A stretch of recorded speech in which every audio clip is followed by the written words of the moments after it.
Mafuta anaenda pole pole. Moja akitumbuka hapa ndani. Ukiteleza tu haya.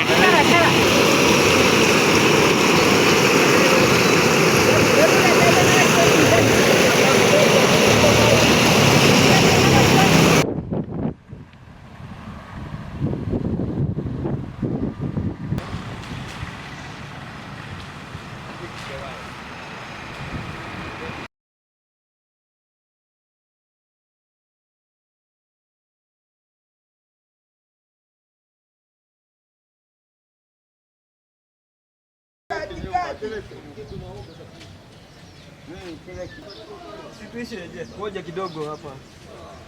Tunaongea pale. Nasikia. Mimi tuongea bwana.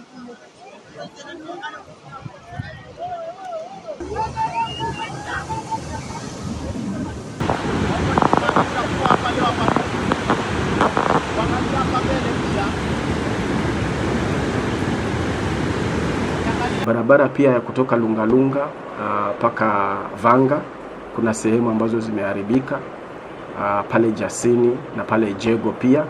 Barabara ya Jego mpaka Mshio pia kuna sehemu ambazo zimeharibika. Pale Majoreni kuna mahali kumeharibika. Imekuwa ni vigumu kwetu kusafiri kwani katika kuna daraja upande wa Perani. Daraja hilo lilipatwa na mafuriko, maji yakawa yamespread, yameganya mpaka barabara, nikawa ni vigumu kusafiri, ikawa ni changamoto. Na tunatathmini wale watu ambao wameathirika, na kuanzia next week tutawapea non-food items ambazo hizi ni blanketi, tarpaulin, tutawapea mosquito net, tutawapea chemical water treatment chemical, na pia tumeongea na ofisi ya county commissioner, watatusaidia na chakula. Hata ujirani wangu juzi nguo zake zilienda na maji, akaenda na maji, nyumba zake kaenda na vyombo, sasa amebaki hivi bila hata manguo. Sasa ndio shida tuko nayo hapa serikali. Kama serikali inaweza kuleta zaidi hapa kutoa hii maji hapa, wapeleke mahali, alete mtaro, apichimbe mtaro hapa, peleke hii maji kupanda ile nyingine ende huko bichi. Hasa kwanza saa hizi ukifika kwa hospitali za Ukunda, karibu nusu ya hospitali utapata watu wako pale wameambukizwa magonjwa ya bilharzia, malaria. Ndio maana wakazi wanahangaika.